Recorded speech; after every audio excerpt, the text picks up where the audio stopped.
ఆ కాలం నాటి వారి ఘనత, వారు కష్టపడి పైకి వచ్చిన విధానం, వారు అనుకున్నది ఎలా సాధించారు, వారి అనుభవాలు, కొన్ని జీవిత సంఘటనలు ఇప్పటి వారికి తెలియజేయటమే మా ముఖ్య ఉద్దేశ్యం. ఆ ప్రయత్నంలో ఎక్కడైనా తప్పులు జరిగి ఉంటే క్షమించండి.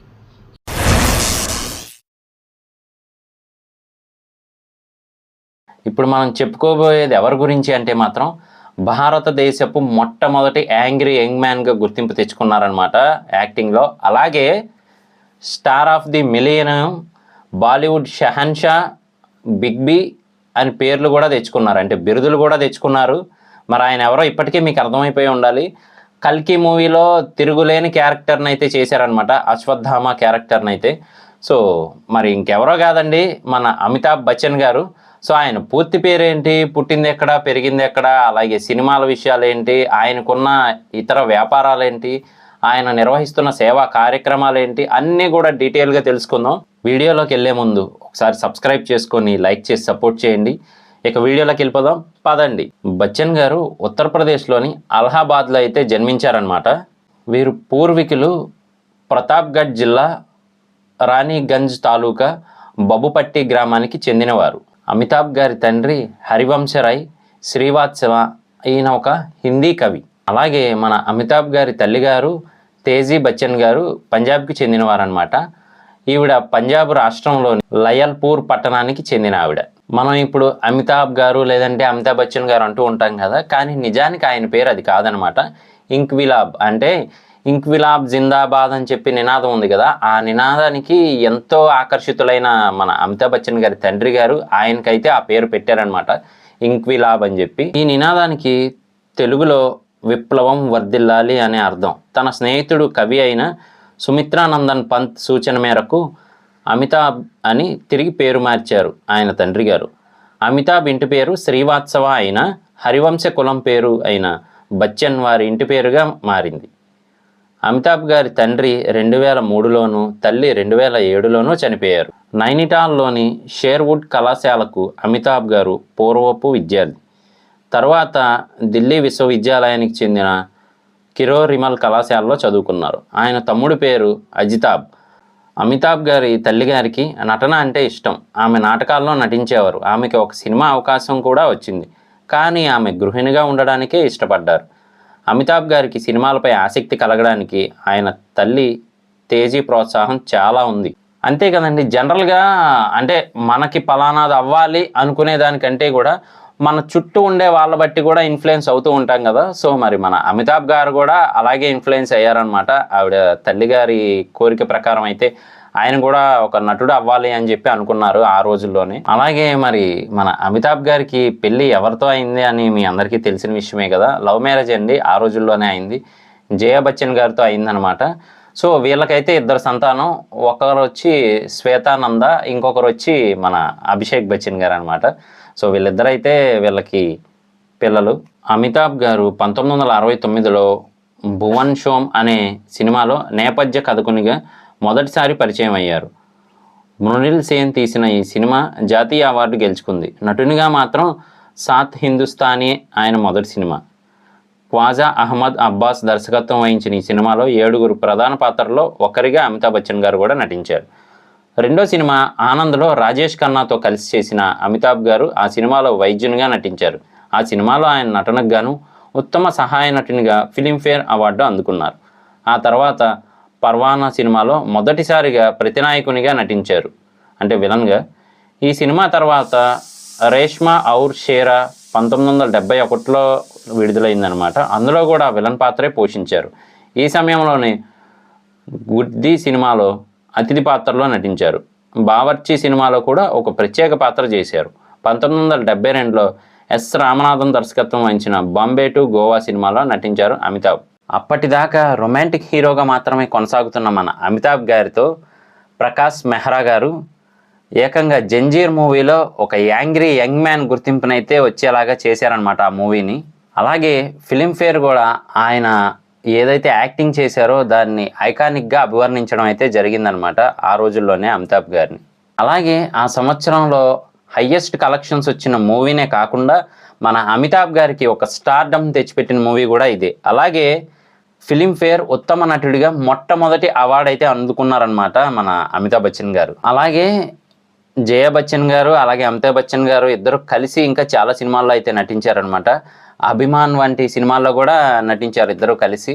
అలాగే వీరిద్దరికి పెళ్ళైన ఒక నెల తర్వాత రిలీజ్ అయిన సినిమా అనమాట అభిమాన్ అనే మూవీ. అమితాబ్ గారు రాజేష్ ఖన్నా గారితో మరొకసారి అయితే మాత్రం వర్క్ చేశారనమాట. ఆ మూవీ పేరు వచ్చి నమక్ హరామ్. సో ఇందులో అయితే మాత్రం విక్రమ్ పాత్రలో నటించారు. ఆ పాత్రకు కూడా మళ్ళీ ఉత్తమ సహాయ నటుడిగా అయితే ఫిలింఫేర్ అవార్డు అయితే అందుకున్నారు. ఈ సినిమాకి గాను ఋషికేశ్ ముఖర్జీ గారు దర్శకత్వం వహించగా వీరేష్ చటర్జీ గారు స్క్రిప్ట్ని అయితే అందించారనమాట. 1974లో అమితాబ్ గారి కుంవారా బాప్, దోస్త్ వంటి సినిమాలతో అతిథి పాత్రలు పోషించారు. రోటీ కపడా ఔర్ మకాన్ సినిమాలో సహాయ నటుని పాత్ర కూడా వేశారు అమితాబ్. నిజాయితీ, ఆర్థిక అసమానతల అణచివేత ముఖ్యాంశంగా వచ్చిన ఈ సినిమాను మనోజ్ కుమార్ గారు దర్శకత్వం వహించారు. 1974లో అతి ఎక్కువ కలెక్షన్లు వసూలు చేసిన సినిమా ఇది. 1974 డిసెంబర్ 6న విడుదలైన మజ్బూర్ సినిమాలో అమితాబ్ గారు ప్రధాన పాత్ర పోషించారు. హాలీవుడ్ సినిమా జిగ్జాగ్కు రీమేక్ అయిన ఈ సినిమా బాక్సాఫీస్ వద్ద పెద్ద హిట్. 1975లో వివిధ రకాలైన జోనర్లలో సినిమాలు చేశారు Bachchan. Chupke Chupke comedy, Faraar crime drama, Mili romantic drama ఇలాంటి వాటితో అమితాబ్ అలరించారు. 1975 బాలీవుడ్ చరిత్రలోనూ అమితాబ్ గారి కెరీర్లోనూ అత్యంత భారీ హిట్లైన సంవత్సరం. ఆ సంవత్సరంలో అమితాబ్ గారు నటించిన దీవార్, షోలే సినిమాలు భారతీయ సినిమా చరిత్రలో చెప్పుకోదగ్గ మలుపు. యశ్ చోప్రా దర్శకత్వం వహించిన దీవార్ సినిమాలో శశి కపూర్ గారు, నిరూపా రాయ్, నీతూ సింగ్లతో నటించారు అమితాబ్. ఈ సినిమాలో నటనకు గాను ఫిలింఫేర్ ఉత్తమ నటుని అవార్డు కూడా ఆయనకి దక్కింది. బాక్సాఫీస్ వద్ద భారీ విజయంగా నిలిచాయి. ఇండియా టైమ్స్ ఈ సినిమాను తప్పక చూడాల్సిన బాలీవుడ్ 25 చిత్రాల జాబితాలో ఒకటిగా పేర్కొంది. ఆగస్టు 15న విడుదలైన షోలే సినిమా 1975 సంవత్సరానికే కాక మొత్తం భారతదేశంలోనే అతి ఎక్కువ కలెక్షన్లు సాధించిన చిత్రంగా నిలిచింది. అంటే దాదాపుగా ఆ రోజుల్లోనే $60 మిలియన్ల అయితే సంపాదించి పెట్టారనమాట ఒక్క సినిమాతో. సో ఇప్పుడంటే అమితాబ్ గారు అంటే కొంచెం ఏజ్డ్ పర్సను, ఒక మంచి యాక్టరు, పెద్ద రేంజ్ ఉన్న యాక్టర్ అనుకుంటారు. కానీ ఆయన యాక్టింగ్ ఒక టైంలో మాత్రం నార్మల్గా ఉండేది కాదనమాట.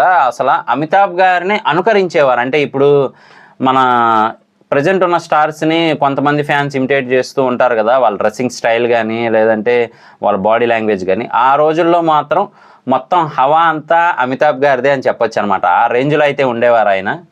ఈ షోలే సినిమాలో అమితాబ్ గారు జయదేవ్ పాత్రలో కనిపించారు. 1999లో BBC ఇండియా ఈ సినిమాను ఫిల్మ్ ఆఫ్ ది మిలీనియంగాను ఇండియా టైమ్స్ తప్పక చూడాల్సిన 25 బాలీవుడ్ సినిమాల జాబితాలో చేర్చింది. అదే సంవత్సరంలో ఫిలింఫేర్ 50వ వార్షికోత్సవాల సందర్భంగా షోలే సినిమాకు Filmfare best film of 50 years award ఇచ్చింది. 1976లో యశ్ చోప్రా దర్శకత్వం వహించిన రొమాంటిక్ మూవీ కభీ కభీతో ఎటువంటి పాత్రలైనా చేయగలనని నిరూపించుకున్నారు అమితాబ్. ఈ సినిమాలో యువకవి అమిత్ మల్హోత్రా పాత్రలో కనిపించారు ఆయన. అప్పటిదాకా వచ్చిన యాంగ్రీ యంగ్ మ్యాన్ పాత్రలకు పూర్తి విరుద్ధంగా ఉండి రొమాంటిక్ హీరోగా నటించిన అమితాబ్కు ప్రేక్షకుల నుండే కాక విమర్శకుల నుండి కూడా మంచి స్పందన లభించింది. ఈ సినిమాకు గాను ఆయనను ఫిలింఫేర్ ఉత్తమ నటుని అవార్డుకు నామినేషన్ లభించింది. అదే సంవత్సరంలో అదాలత్ అనే సినిమాలో తండ్రి కొడుకు ద్విపాత్రాభినయం చేశారు అమితాబ్. 1977లో అమర్ అక్బర్ యాంథోనీ సినిమాలో యాంథోనీ పాత్రను పోషించారు. అంతేకాకుండా ఆయన పోషించిన ఈ క్యారెక్టర్కి గాను ఆయనకి మళ్ళీ ఫిలింఫేర్ ఉత్తమ నటునిగా అయితే మాత్రం అవార్డు దక్కింది. ఈ సినిమాలో ఆయన వినోద్ ఖన్నా, రిషి కపూర్లతో అయితే స్క్రీన్ షేర్ చేసుకున్నారనమాట. అలాగే ఆ సంవత్సరంలో రిలీజ్ అయిన మూవీస్లో అత్యధిక వసూళ్లు సాధించిన మూవీగా కూడా ఈ మూవీ అయితే నిలిచింది. అదే సంవత్సరంలో పర్వరిష్, ఖూన్ పసీనా వంటి సినిమాల్లో కూడా ఆయన అయితే నటించారనమాట. 1978వ సంవత్సరంలో కసమ్ వాదే, డాన్ సినిమాల్లో ద్విపాత్రాభినయం కూడా చేశారనమాట. అంటే డ్యూయల్ రోల్ కూడా నటించారు ఆ 2 సినిమాల్లోనూ కూడా. అవి కూడా మంచి హిట్లుగా అయితే నిలిచాయి. కసమ్ వాదేలో అమిత్, శంకర్ పాత్రలు, డాన్ సినిమాలో under world gang leader Vijay పాత్రలు నటించి ప్రేక్షకుల విమర్శకుల ప్రశంసలను అందుకున్నారు అమితాబ్. యశ్ చోప్రా దర్శకత్వం వహించిన త్రిశూల్, ప్రకాష్ మెహ్రా దర్శకత్వం వహించిన మక్దూర్ కా సికిందర్ సినిమాల్లోని ఆయన నటనకు ఫిలింఫేర్ ఉత్తమ నటుని నామినేషన్లు లభించాయి. 1979లో మన అమితాబ్ బచ్చన్ గారు సుహాగ్ సినిమాలో అయితే నటించారనమాట. అలాగే ఆ సంవత్సరం విడుదలైన సినిమాల్లో అత్యధిక వసూళ్లు సాధించిన, అంటే హైయెస్ట్ కలెక్షన్స్ సాధించిన మూవీగా కూడా ఆ మూవీ నిలిచింది.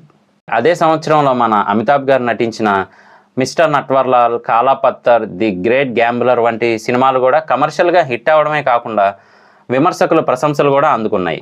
నటి రేఖ గారితో కలిసి ఆయన చేసిన మిస్టర్ నట్వర్లాల్ సినిమాలో మొట్టమొదటి గాయకుని అవతారం ఎత్తారు అమితాబ్.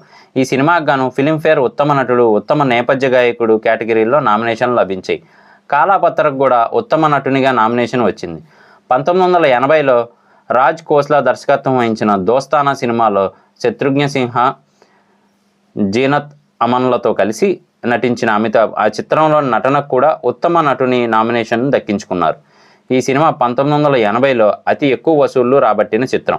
1981లో యశ్ చోప్రా దర్శకత్వం వహించిన సిల్సిలా సినిమాలో తన భార్య జయ రేఖాలతో కలిసి నటించారు. 80లలో షాన్, శక్తి సినిమాలు నిరాశ మిగిల్చిన రామ్ బలరామ్, నసీబ్, లారీస్ సినిమాలు హిట్ అయ్యాయి. 1982లో అమితాబ్ గారు ద్విపాత్రాభినయం కూడా చేశారనమాట. సత్తే పే సత్తే, అలాగే దేశ్ ప్రేమ్ అనే మూవీస్లో డ్యూయల్ రోల్ నటించారు. అలాగే అవి మంచి సక్సెస్ను కూడా సాధించాయి. 1983లో అమితాబ్ గారు త్రిపాత్రాభినయం కూడా చేశారు, అంటే ముగ్గురులా కూడా నటించారనమాట ఒకే మూవీలో. సో అంతేకాకుండా 1983లోనే కూలీ అనే మూవీ రిలీజ్ అయింది. ఆ మూవీ ఆ సంవత్సరానికి గాను గ్రాండ్ సక్సెస్ అయ్యి హైయెస్ట్ కలెక్షన్స్ కూడా సాధించింది అనమాట. కరెక్ట్గా ఆయన లైఫ్ అంతా ఒక సాఫీగా వెళ్తుంది అనే టైంలో ఒక పెద్ద గాయం అయితే జరిగిందనమాట ఆయనకి. సో అదైతే మాత్రం ఎప్పటికీ మర్చిపోలేరు అభిమానులు వాళ్ళందరూ కూడా. సో అది ఏంటి అంటే కనుక 1982 జూలై 26న కూలీ సినిమా కోసం బెంగళూరు విశ్వవిద్యాలయ క్యాంపస్లో సహనటుడు పునీత్ ఇస్సార్తో కలిసి షూటింగ్ చేస్తూ ఉండగా పేగు ప్రాణాంతకమైన గాయం తగిలింది. మొదట ఒక టేబుల్పై పడి అక్కడి నుంచి నేలపై పడి స్టంట్లో అమితాబ్ బల్లపైకి దూకే చిన్న భాగం అన్నమాట అది. కానీ దూకగానే బల్ల చివరి భాగం కడుపులో గుచ్చుకుపోవడంతో లోపలి పేగు చీలిపోవడంతో రక్తస్రావం అయింది. చావుకు దగ్గరగా వెళ్ళి వెనక్కి వచ్చిన అమితాబ్ చాలా నెలలు ఆసుపత్రిలోనే ఉండిపోవాల్సి వచ్చింది. ఈ సమయంలో ఆయన అభిమానులు పూజలు, ప్రార్థనలు చేసి ఆసుపత్రి బయట ఆయన చూడటం కోసం క్యూలలో వేచి ఉండేవారు. నిజానికి కూలీ సినిమాలో మన అమితాబ్ గారి క్యారెక్టర్ అయితే మరణిస్తుందన్నమాట, అంటే మూవీలో. కాకపోతే ఈ సంఘటన జరిగిన తర్వాత ఇంకా మూవీ డైరెక్టర్ వాళ్ళందరూ కూర్చొని ఆ స్క్రిప్ట్ని అయితే మార్చడం జరిగిందనమాట. మన అమితాబ్ గారి క్యారెక్టర్ బతికి ఉండేలా అయితే ప్లాన్ చేశారు. తర్వాత ఆయన నరాల బలహీనత వల్ల శారీరకంగానే కాక మానసికంగా కూడా చాలా కుంగిపోయారు. తర్వాత సినిమాలను వదిలేసి రాజకీయాల్లోకి వెళ్దాం అనుకున్నారు. మరి ఆయన రాజకీయ జీవితం ఎలా జరిగింది, అవన్నీ ఏంటి అనేది కూడా మనం తెలుసుకోవాలి కదా. సో పూర్తి డీటెయిల్స్లోకి వెళ్దాం పదండి. 1984లో సినిమాలకు బ్రేక్ ఇచ్చి వాళ్ళ ఫ్యామిలీ ఫ్రెండ్ అయిన రాజీవ్ గాంధీ తరపున మద్దతుగా ఆయన అయితే నిలిచారు. ఉత్తరప్రదేశ్ మాజీ ముఖ్యమంత్రి హెచ్ఎన్ బహుగుణకు వ్యతిరేకంగా అలహాబాద్ నుంచి లోక్సభకు పోటీ నిలబడ్డారు. సాధారణ ఎన్నికల చరిత్రలో మొట్టమొదటిసారిగా 68.2% ఆధిక్యంతో గెలిచారు అమితాబ్. కానీ ఆయన 3 ఏళ్లకే తన పదవికి రాజీనామా చేశారు. రాజీనామా చేశాక ఒక పత్రిక అమితాబ్ను ఆయన తమ్ముడును బోఫోర్స్ స్కాండిల్లో నేరస్తులుగా ప్రకటించింది. దీనిపై అమితాబ్ కోర్టుకు వెళ్ళారు. కోర్టు ఆయన్ను, ఆయన తమ్ముడిని నిర్దోషులుగా ప్రకటించింది. ఏబిసిఎల్ నష్టాల్లో ఉన్నప్పుడు అమితాబ్ గారు చాలా ఆర్థిక ఇబ్బందులను అయితే ఫేస్ చేశారు. అంటూ ఉంటారు కదా, మనం కష్టాల్లో ఉన్నప్పుడే తెలుస్తుంది మన పక్కన ఎవరుంటారు ఎవరుండరు అని చెప్పి. సో అలాగే ఆయన చాలా కష్టాల్లో ఉన్నప్పుడు ఆయన చిన్ననాటి స్నేహితులైన అమర్ సింగ్ గారు ఆయనకి అండగా నిలిచారనమాట. ఆ కృతజ్ఞతతో అమర్ గారి సొంత పార్టీ అయిన సమాజ్వాదీ పార్టీకి మద్దతుగా నిలిచారు అమితాబ్. అలాగే జయా గారు కూడా రాజ్యసభ సభ్యురాలుగా కూడా పనిచేశారు. ఆ తర్వాత చాలా కాలం అమితాబ్ గారు సమాజ్వాదీ పార్టీకి సలహాలు చేస్తూ వచ్చారు. ఆ పార్టీ ప్రకటనల్లో, రాజకీయ ప్రచారంలోనూ విస్తృతంగా పాల్గొనేవారు. కానీ కొన్ని రోజుల తర్వాత తన పేరు పైన రైతుగా నకిలీ లీగల్ పేపర్లు సృష్టించబడ్డాక కారణం ఆ పార్టీనే అని తెలుసుకున్న అమితాబ్ దూరంగా ఉండడం మొదలుపెట్టారు. ఈ సంఘటన తర్వాత స్టార్ డస్ట్ వంటి పత్రికలు అమితాబ్ వార్తలపై 15 ఏళ్ల నిషేధం విధించాయి. దీనికి నిరసనగా తన సెట్లోకి ప్రశ్న నిషేధించారు ఆయన. మరి ఇంత అయిన తర్వాత మన అమితాబ్ గారు కొన్నేళ్ళు అయితే మాత్రం సినిమాలకి రిటైర్మెంట్ని ప్రకటించారు. సో మరి అది ఎలా జరిగింది, ఏంటి, ఏ సంవత్సరాలు అవన్నీ తెలుసుకోవాలి కదా. సో పదండి తెలుసుకుందాం. 1988లో అమితాబ్ షహన్షా సినిమాతో సినిమాల్లోకి తిరిగి వచ్చారు. ఈ సినిమా మంచి విజయం సాధించింది. ఈ సినిమా విజయం మిగిలిన సినిమాలపై ఏమాత్రం ప్రభావం చూపించలేదు. 1989లో విడుదలైన జాదూగర్, తూఫాన్, మే ఆజాద్ హూ సినిమాలు అపజయాల పాలయ్యాయి. 1991లో విడుదలైన హమ్ చిత్రం హిట్ అవ్వడమే కాక కెరియర్లోనే 3వ ఫిల్మ్ఫేర్ ఉత్తమ నటుని అవార్డుకు కూడా తెచ్చిపెట్టింది. ఈ సినిమా విజయంతో కెరియర్ నిలుస్తుందన్న నమ్మకం పెట్టుకున్న అమితాబ్ను తర్వాత వరుస అపజయాలు నిరాశపరిచాయి. కానీ 1990లో అగ్నిపథ్ సినిమాలో డాన్ పాత్రలో ఆయన నటనకు మొదటి జాతీయ ఉత్తమ నటుని అవార్డు లభించింది. 1992లో ఖుదా గవా, 1993లో ఇన్సానియత్ సినిమాల తరువాత అమితాబ్ 5 ఏళ్ల పాటు సినిమాల్లో కనిపించలేదు. అలాగే మన అమితాబ్ గారు ఎన్నో సినిమాలను ప్రొడ్యూస్ చేశారు. అలాగే మళ్ళీ నటన కూడా మొదలుపెట్టారనమాట. సో ఏజ్ పెరుగుతుంది కానీ అది జస్ట్ నెంబరే అనే టైప్లో అయితే ప్రూవ్ చేస్తూ ఉంటారనమాట ఇలాంటి వాళ్ళు. సో మరి అవి ఏం జరిగాయి ఏంటి అనేది తెలుసుకుందాం పదండి. Amitabh Bachchan corporation limited ABCL పేరుతో 1996లో నిర్మాణ సంస్థ స్థాపించారు అమితాబ్. 2000 సంవత్సరానికల్లా 10 మిలియన్ రూపాయలు సంపాదించాలన్న ఆశయంతో స్థాపించబడింది ఆ సంస్థ. భారతీయ వినోద పరిశ్రమలో అన్ని రంగాలను అందించాలన్న ఆశయం ఉంది ఈ సంస్థకు. కమర్షియల్ సినిమాలు తీయడం, డిస్ట్రిబ్యూషన్, ఆడియో క్యాసెట్లు, వీడియో డిస్కులు తయారీ, అమ్మకాలు, ఈవెంట్ మేనేజ్మెంట్, టీవీ సాఫ్ట్వేర్ అమ్మకాలు చేయడం ఈ సంస్థ కార్యకలాపాలు. 1996లో ఈ సంస్థ ప్రారంభమైన తర్వాత తీసిన మొదటి చిత్రం తేరే మేరే సప్నే పరాజయం పాలైంది. ఈ సినిమాతో అర్షద్ వార్సీ, దక్షిణాది నటి సిమ్రాన్లను బాలీవుడ్కు పరిచయం చేశారు. ఈ సంస్థ నిర్మించిన ఇతర సినిమాలు కూడా పెద్దగా హిట్ కాలేదు. 1997లో ఆయన సొంత బ్యానర్లోనే ఆయన నటించారనమాట మృత్యుదూత అనే సినిమాతో. కాకపోతే ఈ సినిమా ఆర్థికంగానూ హిట్ అవ్వలేదు, అంటే ఫైనాన్షియల్గా సక్సెస్ రాలేదు. అలాగే క్రిటిక్స్ కూడా వ్యతిరేకతను అయితే చూపించారనమాట. బెంగళూరులో 1996 మిస్ వరల్డ్ పోటీలకు మెయిన్ స్పాన్సర్ అయితే మాత్రం ఏబిసిఎల్ సంస్థ. సో ఈ సంస్థ భారీ నష్టాలను ఎదుర్కోవడమే కాకుండా చట్టపరమైన చర్యలను కూడా ఎదుర్కోవాల్సి వచ్చింది. మేనేజర్లకు ఎక్కువ పారితోషికం ఇవ్వడం వివాదాస్పదం అవ్వడమే కాక ఆర్థికంగా నష్టాల్లోకి జారిపోయింది. భారత పరిశ్రమ బోర్డు ఈ సంస్థను నష్టపోయిన సంస్థగా ప్రకటించింది. 1999లో బాంబే హైకోర్టు ఆయనకు బాంబేలో ఉన్న బంగళా ప్రతీక్ష 2 ఫ్లాట్లు అమ్మకుండా నియంత్రణ విధించింది. కానీ కెనరా బ్యాంకుకు అప్పులు తీర్చేందుకు తన బంగళా తనఖా రేటును పెంచారని అమితాబ్పై ఆరోపణలు వచ్చాయి.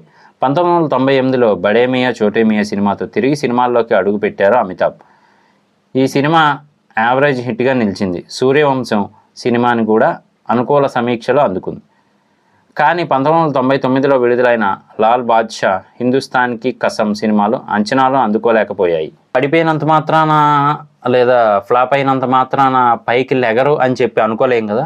సో మళ్ళీ ఈయనైతే సక్సెస్ఫుల్ బాటలోకి అయితే వెళ్ళారనమాట. మరి అది ఎలా జరిగింది ఏంటి అనేది తెలుసుకోవాలి కదా, పదండి. 2000 సంవత్సరంలో ఎస్ చోప్రా గారు నిర్మించి ఆదిత్య చోప్రా గారు దర్శకత్వం వహించిన మొహబ్బతే సినిమా ఘన విజయాన్ని అయితే సాధించిందనమాట. అలాగే ఆయన నటనకు గాను ఉత్తమ సహాయ నటుడిగా కూడా ఫిలింఫేర్ అవార్డు అయితే అందుకున్నారు. ఈ సినిమాలో దృఢమైన వ్యక్తిత్వం గల ఒక పెద్ద వయసు గల వ్యక్తిగా అయితే మాత్రం మన అమితాబ్ గారు షారుఖ్ ఖాన్ గారితో కలిసి స్క్రీన్ షేర్ చేసుకున్నారు. పెద్ద వయసు గల పాత్రలను నటించిన సినిమాలు కూడా ఉన్నాయన్నమాట.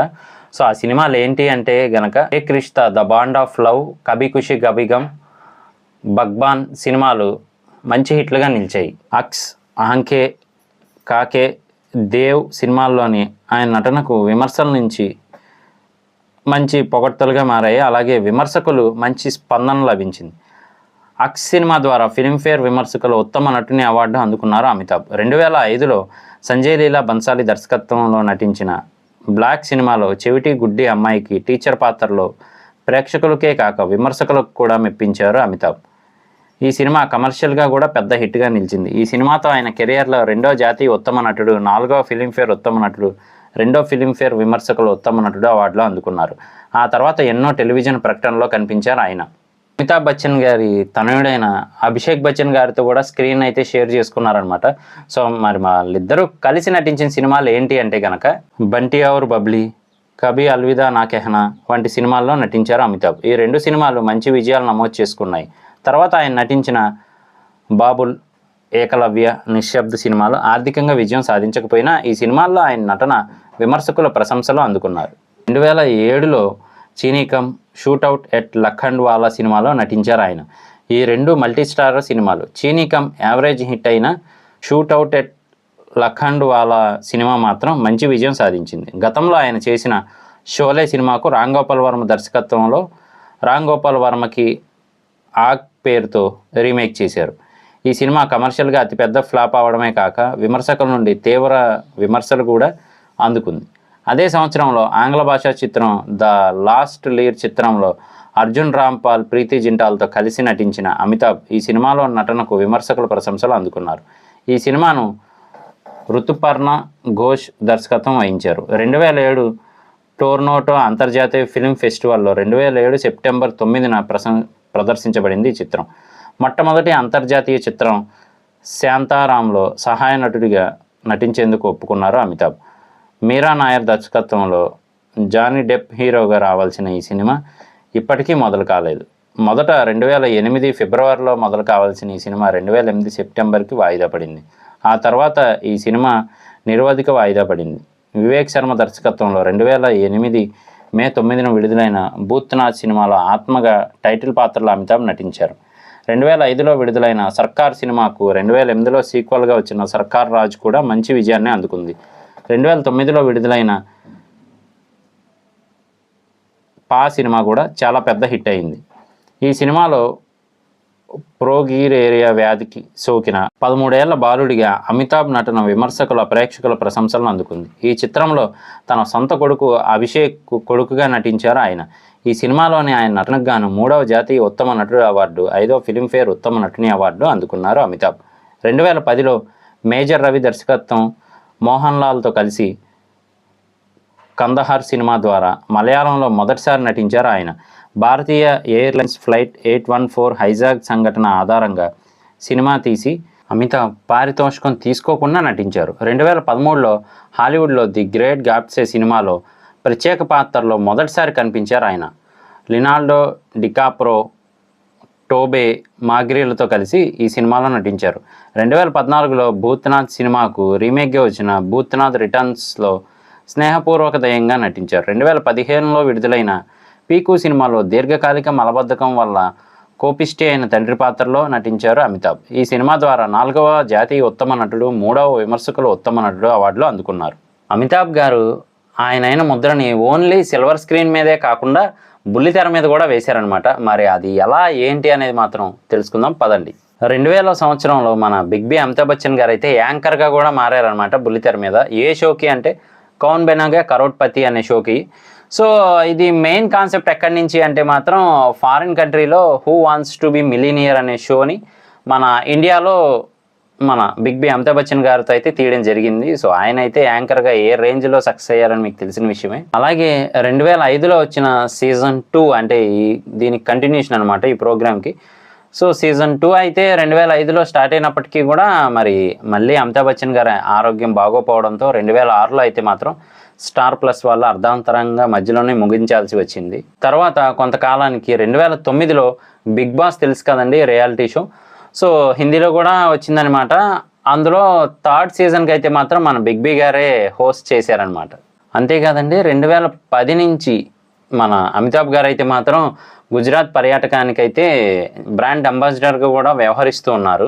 అంతేకాకుండా అమితాబ్ గారు బ్యాక్గ్రౌండ్ వాయిస్ కూడా ఇస్తూ ఉంటారన్నమాట చాలా మూవీస్కి. సో ఆయనకు కూడా అదంటే చాలా ఇష్టం. సో మరి ఆ మూవీస్ ఏంటి అనేది కూడా మనం కూడా తెలుసుకోవాలి కదా. సో రండి తెలుసుకుందాం. 1977లో సత్యజిత్ రే సినిమా షత్రంజ్ కే ఖిలారీ సినిమాలో వ్యాఖ్యాతగా వ్యవహరించారు అమితాబ్. సత్యజిత్ రేకు అమితాబ్ గాత్రం అంటే చాలా ఇష్టం. 2001లో లగాన్ సినిమాలో కూడా వ్యాఖ్యాతగా మాట్లాడారు మన బిగ్ బి అమితాబ్.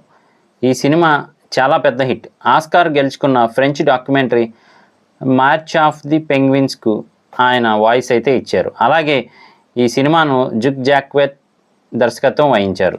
అలాగే మన అమితాబ్ గారు ఆయన వాయిస్ అందించిన కొన్ని సినిమాలు ఏంటి అంటే కనుక బాలికా బధు, తేరే మేరే సప్నే, లగాన్, పరిణీత, స్వామి, జోర్ లగా కే హై, కహానీ, క్రిష్ 3, మహాభారత్, విక్రమసింహ అదేనండి కొచ్చాడి అని హిందీ వర్షన్కి అయితే అందించారు.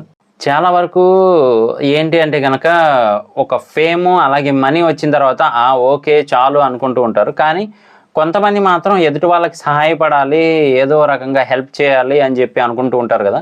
సో, అలాంటి వారిలో మన అమితాబ్ కూడా ఉంటారనమాట. మరి ఆయన చేసిన సేవా కార్యక్రమాలు అవన్నీ కూడా తెలుసుకుందాం. ఆంధ్రప్రదేశ్లో అప్పుల్లో మునిగిపోయి చివరికి అప్పులు తీర్చలేని సిచ్యువేషన్లో ఉన్న 40 మంది రైతులకైతే ఆయన హెల్ప్ చేసి 11 లక్షలను అయితే విరాళంగా ఇచ్చారు. అలాగే విదర్భకు చెందిన 100 మంది రైతుల అప్పును తీర్చడానికి 30 లక్షలను అయితే విరాళంగా ఇచ్చారనమాట ఆ రోజుల్లోనే. 2010లో రసూల్ పూకుట్టి ఫౌండేషన్ స్థాపించిన కొచ్చిలోని వైద్య సెంటర్కి 11 లక్షల విరాళాలను అయితే ఇచ్చారనమాట. 2012 ఢిల్లీలో గ్యాంగ్ రేప్ తర్వాత జరిగిన అల్లర్లలో మరణించిన ఢిల్లీ పోలీస్ కానిస్టేబుల్ సుభాష్ చంద్ర తోమర్ కుటుంబానికి 2.5 లక్షల విరాళం అందించారు అమితాబ్. 2013లో ఆయన తండ్రి పేరు మీద హరివంశరాయ్ బచ్చన్ మెమోరియల్ ట్రస్ట్ను స్థాపించారు ఆయన. 2002లో 1556 పోలియో కేసులు నమోదైనప్పుడు యూనిసెఫ్ పోలియో నివారణ ప్రచారంలో భాగంగా అమితాబ్ను ప్రచార రాయబారిగా నియమించింది. 2014 మార్చి 27లో వరల్డ్ హెల్త్ ఆర్గనైజేషన్ భారతదేశాన్ని పోలియో రహిత దేశంగా గుర్తించడం విశేషం. 2013లో బాలికల అభ్యున్నతి కోసం పనిచేసే ప్లాన్ ఇండియా స్వచ్ఛంద సంస్థకు అమితాబ్ కుటుంబం 25 లక్షల విరాళాన్ని అయితే ఇచ్చారు. 2013లో మహారాష్ట్ర పోలీస్ సంక్షేమ నిధికి 11 లక్షల విరాళాన్ని ఇచ్చారు అమితాబ్. పులుల రక్షణ కోసం సేవ్ అవర్ టైగర్స్ క్యాంపెయిన్కు అమితాబ్ గారు ప్రచార రాయబారిగా అయితే వ్యవహరించారు. జంతు సంరక్షకుల సంస్థల తరపున కూడా ఆయన ఎంతగానో కృషి చేశారు. మహారాష్ట్రలోని కొల్హాపూర్ అమ్మవారి గుడిలో ఉన్న సుందర్ అనే ఏనుగును విడిపించడానికి ఆ సంస్థ తరపున ఆయన ఎంతగానో కృషి చేశారు. వీరి ఉద్యమానికి ఫలితంగా ఆ ఏనుగును బెంగళూరులోని బన్నర్ఘట్ట జాతీయ పార్కుకు పంపినప్పుడు ట్విట్టర్లో పెటా ఇండియా ఏనుగు సుందర్ను ఫ్రీగా అడవి అంత పెద్ద పార్కుకు పంపించారు, ఇది నాకు చాలా ఆనందంగా ఉంది అని చెప్పి ఆయన ఆనందాన్ని అయితే మాత్రం ట్విట్టర్ ద్వారా షేర్ చేసుకున్నారు. అలాగే దీనికి కారణమైనందుకు నాకు కూడా చాలా హ్యాపీగా ఉంది అని చెప్పి అయితే ఆయన ఆనందాన్ని షేర్ చేసుకున్నారు. 2014లో స్టాన్ఫోర్డ్ విశ్వవిద్యాలయంలో HIV ఎయిడ్స్పై విద్యా పరికరం తయారు చేసినప్పుడు టెక్ ఎయిడ్స్ సాఫ్ట్వేర్కు హిందీ, ఇంగ్లీష్ భాషల్లో తన వాయిస్ని రికార్డ్ చేసి ఆయన ఫోటోగ్రాఫ్ను పంపారు అమితాబ్. అంతేకాకుండా బిజినెస్ పరంగా కూడా మన అమితాబ్ గారు అయితే తనదైన ముద్రను వేశారు. సో మరి ఎందులో ఏంటి అంటే 2013లో జస్ట్ డైల్లో 10% స్టాక్ కొని 4600 టైమ్స్ అయితే ప్రాఫిట్ను పొందారనమాట. ఆర్థిక విపణి ఉపయోగించే క్లౌడ్ కంప్యూటింగ్ను డెవలప్ చేసే స్టాంప్ ప్యాడ్ క్యాపిటల్లో 3.4% షేర్ కొన్నారు అమితాబ్. మెరిడియన్ టెక్ అనే ఓ అమెరికన్ కన్సల్టింగ్ కంపెనీలో $252,000 షేర్లను సొంతం చేసుకున్నారు అమితాబ్ మరియు వాళ్ళ కుటుంబం. విదేశాల్లో రహస్య పెట్టుబడులు ఉన్నట్టుగా పనామా పేపర్లో బచ్చన్ కుటుంబం పేరు వచ్చింది. మరి ఇన్ని సేవా కార్యక్రమాలు అలాగే మూవీస్లో ఎంత రేంజ్లో ఉన్న మన అమితాబ్ గారికి అవార్డులు రివార్డులు రాకుండా ఎందుకుంటాయి చెప్పండి. సో ఎన్నో ఫిలింఫేర్ అవార్డులు అలాగే మరి ఇలా ఉత్తమ నటుడి అవార్డులతో పాటుగానే ఇంకా గౌరవప్రదమైనవి కూడా చాలా దక్కాయి అనమాట. మరి అవేంటి అనేది మాత్రం మనం ఆ రోజుల్లోకి ఒకసారి వెళ్ళి చూసొద్దాం పదండి. ఆయన చేసిన సినిమాల ద్వారా జాతీయ అవార్డులు, ఫిలింఫేర్ అవార్డులే కాక భారత సినీ పరిశ్రమలో చేసిన కృషికి గాను మిగతా పోటీల్లో కూడా ఎన్నో అవార్డులు అందుకున్నారు అమితాబ్. 1991లో రాజ్ కపూర్ పేరు మీదుగా స్థాపించిన ఫిలింఫేర్ జీవిత సాఫల్య పురస్కారం అందుకున్న మొట్టమొదటి వ్యక్తిగా చరిత్ర సృష్టించారు మన బిగ్ బి. 2000 సంవత్సరం ఫిలింఫేర్ అవార్డులో super star of the millennium పురస్కారం పొందారు అమితాబ్. 1999లో BBC నిర్వహించిన యువర్ మిలీనియం అనే ఆన్లైన్ పోల్ నిర్వహించినప్పుడు Amitabh greatest star of the stage or స్క్రీన్గా ఎంపికయ్యారు. ఈ సందర్భంగా ఆ సంస్థ స్పందిస్తూ ఆయన పాశ్చాత్య దేశాల్లో ప్రఖ్యాతం కాకపోయినా భారతదేశంలో అత్యంత ప్రసిద్ధుడు కావడం వల్లే ఆయన ఎంపికయ్యారని పేర్కొంది. 2001లో ఈజిప్ట్లో జరిగిన అలెగ్జాండ్రియా అంతర్జాతీయ ఫిలిం ఫెస్టివల్లో అంతర్జాతీయ సినీ రంగంలో అమితాబ్ చేసిన కృషికి గాను శతాబ్దపు నటునిగా గౌరవం అందుకున్నారు. 2010 ఆసియా ఫిలింఫేర్ అవార్డులో జీవిత సాఫల్య పురస్కారం అందుకున్నారు అమితాబ్. ఇవే కాక ఎన్నో ఫిలిం ఫెస్టివల్స్లోనూ అవార్డు ఫంక్షన్స్లోనూ ఎన్నో పురస్కారాలు, గౌరవాలు పొందారు అమితాబ్. 2000 సంవత్సరంలో మేడన్ టుసాట్స్లో మైనప్ బొమ్మ కలిగి ఉన్న, అందులోనూ జీవించి ఉన్న ఒకే ఒక్క వ్యక్తిగా అయితే మాత్రం మన అమితాబ్ గారు అప్పట్లో రికార్డుని సృష్టించారు. 2009లో న్యూయార్క్లో కూడా అమితాబ్ మైనప్ బొమ్మను తయారు చేశారు. 2011లో హాంకాంగ్లో, బ్యాంకాంగ్లో, 2012లో వాషింగ్టన్ డీసీలో కూడా అమితాబ్ గారి బొమ్మను ఏర్పాటు చేశారు. 2003లో ఫ్రెంచ్ పట్టణం డివెల్లే హానరీ సిటిజన్షిప్ కూడా అందుకున్నారు అమితాబ్. పౌర పురస్కారాలు భారత ప్రభుత్వం 1984లో పద్మశ్రీ, 2001లో పద్మభూషణ్, 2015లో పద్మవిభూషణ్ పురస్కారాలను అయితే మన అమితాబ్ గారికి ఇచ్చి అయితే మాత్రం గౌరవించారనమాట. అంతర్జాతీయ సినిమా రంగంలో ఆయన చేసిన కృషికి గాను ఫ్రెంచ్ ప్రభుత్వం ఆ దేశపు అత్యున్నత పౌర పురస్కారం అయిన లెగినియన్ ఆఫ్ హానర్ పురస్కారం అందించింది. మన అమితాబ్ గారికి డాక్టరేట్లు కూడా ఉన్నాయన్నమాట. మరి అవి ఏ విశ్వవిద్యాలయాలు ఇచ్చాయి ఏంటి అనే డీటెయిల్స్ కూడా తెలుసుకోవాలి కదా. సో తెలుసుకుందాం రండి. 2004లో ఝాన్సీ విశ్వవిద్యాలయం భారతదేశం నుంచి అయితే డాక్టరేట్ వచ్చింది. అలాగే ఢిల్లీ విశ్వవిద్యాలయం నుంచి 2006లోనూ, అదే 2006లో లండన్కు చెందిన డిమామ్ ఫోర్ట్ విశ్వవిద్యాలయం నుంచి, 2007లో యూకేకి చెందిన యోర్క్షైర్ లీడ్స్ మెట్రోపాలిటన్ విశ్వవిద్యాలయం నుండి, 2011లో ఆస్ట్రేలియాకి చెందిన బ్రిస్బేన్ క్వీన్స్ ల్యాండ్ టెక్నాలజీ విశ్వవిద్యాలయం నుండి, 2013లో జోధ్పూర్ జాతీయ విశ్వవిద్యాలయం నుండి, 2015లో ఈజిప్ట్కి చెందిన కైరోలోని అకాడమీ ఆఫ్ ఆర్ట్స్ విశ్వవిద్యాలయం నుండి. ఇంకా చెప్పుకుంటూ పోతే ఒక వీడియో సరిపోదన్నమాట. ఓ 10-15 వీడియోలు అయితే కావాల్సి వస్తుంది. సో మొత్తానికైతే మాత్రం ఇంత గ్రేట్ యాక్టర్ మన ముందు ఇంకా ఉన్నారు. సో మనమైతే మొత్తానికి ఆ టైం పీరియడ్లో ఉన్నామని మనం కూడా చాలా ప్రౌడ్గా ఫీల్ అవ్వచ్చు అనమాట. సో నిజంగా ట్రూ లెజెండరీ యాక్టర్ అని చెప్పొచ్చు, అలాగే ట్రూ లెజెండరీ హ్యూమన్ బీయింగ్ అని కూడా చెప్పొచ్చు. సో నిజంగా గ్రేట్. బిగ్ బి అనగానే మనకి అలా మైండ్లో గుర్తొచ్చేలా అయితే ఉంటారనమాట. సో ఆ రేంజ్లో అయితే తనదైన ముద్రను వేశారు. అప్పట్లోనే యూత్లో మంచి ఫాలోయింగ్ని అయితే సంపాదించుకున్నారు. ఎంతో కష్టపడి పైకి వచ్చారు ఫస్ట్ ఆఫ్ ఆల్. సో ఎన్నో రిజెక్షన్స్ నుంచి ఇప్పుడు ఏకంగా రిజల్ట్స్ అనేది ఏంటి చూపించారు అందరికీ కూడా. గ్రేట్ అని చెప్పచ్చు. Hats off to Amitabh Bachchan గారు. సో ఈ వీడియో మీకు నచ్చితే కనుక లైక్ చేయండి, అలాగే సబ్స్క్రైబ్ చేసి సపోర్ట్ చేయండి. Thank you.